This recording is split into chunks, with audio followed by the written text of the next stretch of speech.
नहीं गणतांत्रिक व्यवस्था यहाँ गोटे ब्रिटिश पार्लियामेंट भी रही जे गोटे जी सरकार करे समान जो माने विरोधी दल रहती से विरोधी दल रे जो माने जो विभाग को ठीक भाव में तर्जमा करें देखिपारे से दायित्व दि जाए ताकू गोटे छाया कैबिनेट बोली कहुए से दायित्व बुझती वर्तमान दीटा दृष्टि विचार करा जोटा विरोधी दल नेता माननीय श्रीयुक्त नवीन पट्टनायक जो निष्पत्ति नहीं गोटे दृष्टि तो प्रथम कथाटा मु कहबी जे यहाँ राज्यपाई भल जे वर्तमान जो माने सब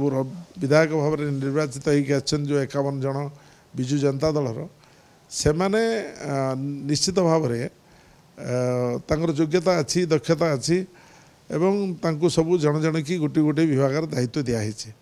एवं से विभाग को से माने विभाग रे हस्तक्षेप करें ना किंतु विभाग जो कार्य तर्जमा करने कार्य को देखापी तांको गोटे सुजोग दिगला एवं कई समस्ते सबू दायित्व रे कई कौन दायित्व को निर्दिष्ट भाव में देखिए नहीं एवरीबॉडीज रेस्पॉन्सिबिलिटी नोबडीज रेस्पॉन्सिबिलिटी न करी से निर्दिष्ट भाव में अकाउंटेबिलिटी से विभाग को ठीक भाव में देखुं कि नहीं जी जो विभाग को ठीक भाव में देखिपारे से हाथ में मान्यवर विरोधी दल नेता नेतृत्व में गोटे छाया कैबिनेट भाया करा देखला न्यूज रे मु निजे अनुभव करी जहाँ कर ठिकणा बाटे कर